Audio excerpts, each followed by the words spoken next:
What's going on, guys, and welcome to Rabbit's Used Cars. Check this out. Something a little different. Mixing it up for you guys. 1968 Volkswagen Karmann Ghia. These things have gone absolutely insane. Literally a damn German invasion has hit the collector car hobby. And I ain't talking about them damn Porsches and whatever other cars they got.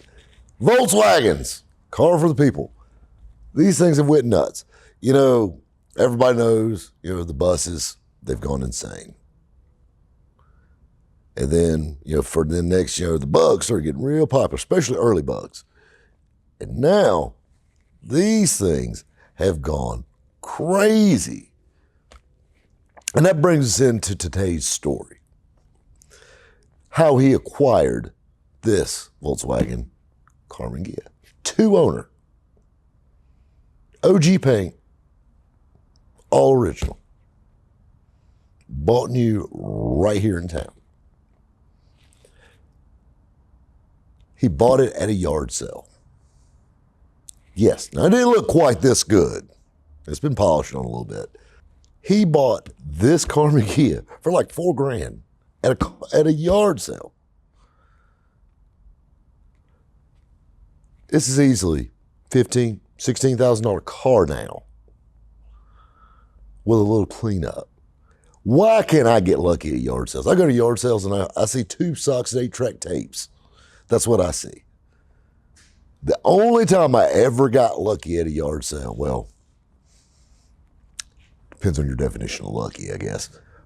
On a buy at a yard sale. I actually bought a Rolex watch one time and was 98% sure it was fake. And the only thing I had to go by, hell, I didn't know what a Rolex felt like then. It was heady. It had some weight to it. I'm not a Rolex connoisseur or anything like that.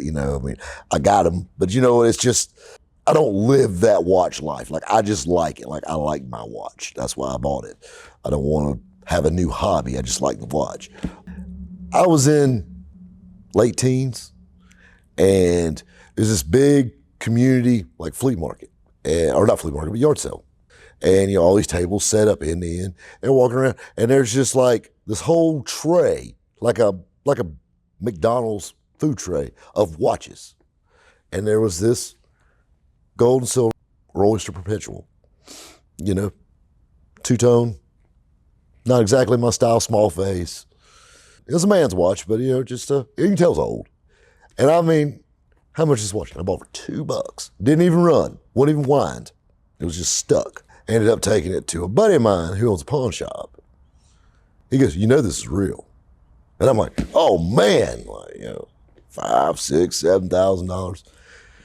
He gave me $400 for it, but still made a profit, so it works.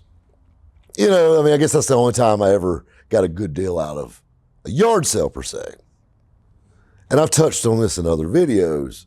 There's a lot of deals out there. And you read about them online, about the guys that find Picasso paintings at a yard sale or, just random stuff.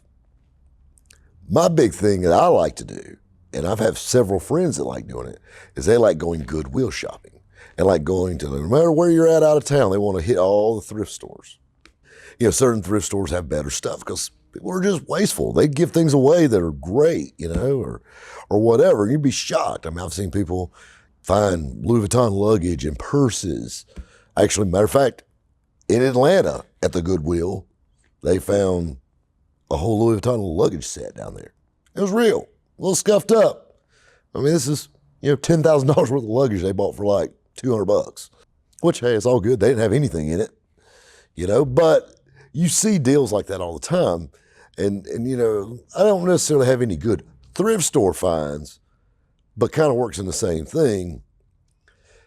Back when I was starting flipping cars and buying $5,000, $6,000, $7,000, $8,000, $9,000, $1,200 cars, starting out, it's so hard getting started in the car flipping business, car sales or whatever, especially on your own, getting your capital up. And I get asked that a million times. Like, how do you get started? How do you get started? And this is something I did. Not everybody, this is their cup of tea. I love going to flea markets and went to a thrift store one time actually with a girl I was dating at the time. Actually, we went to a thrift store. And we're just walking through. She's looking at all the bell-bottom jeans, and hell, that stuff was actually in style back then. You know, big boot-cut jeans and stuff, not bell-bottoms, not the 70s. We're talking about the 90s. And they had a sign up, donate your car or boat. Well, let me put this polyester shirt down.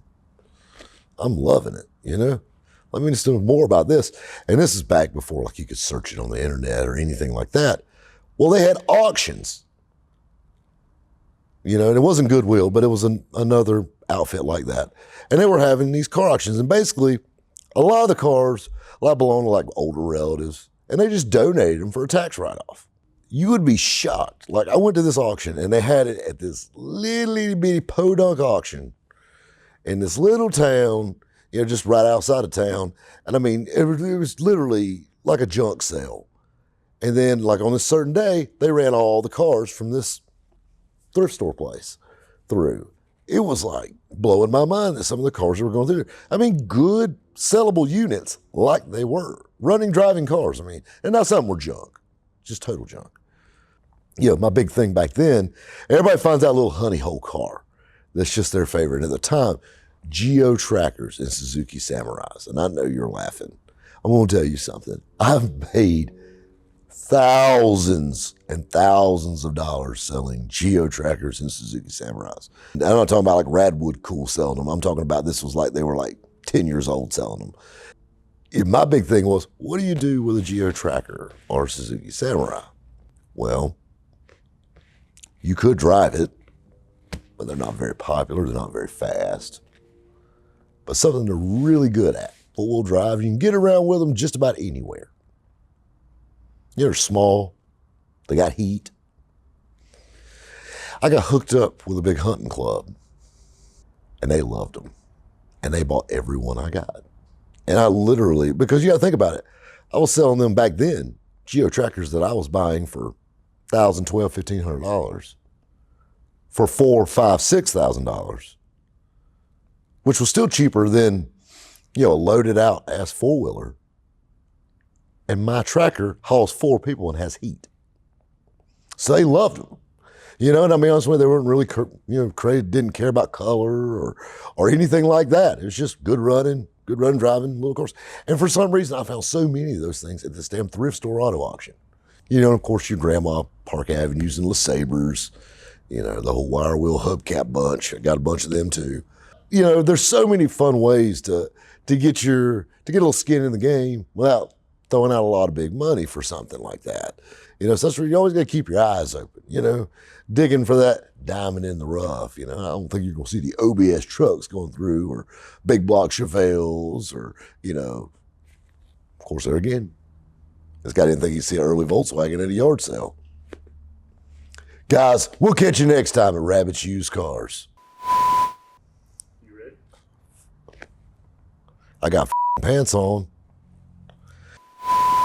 How long? 9:30. Perfect.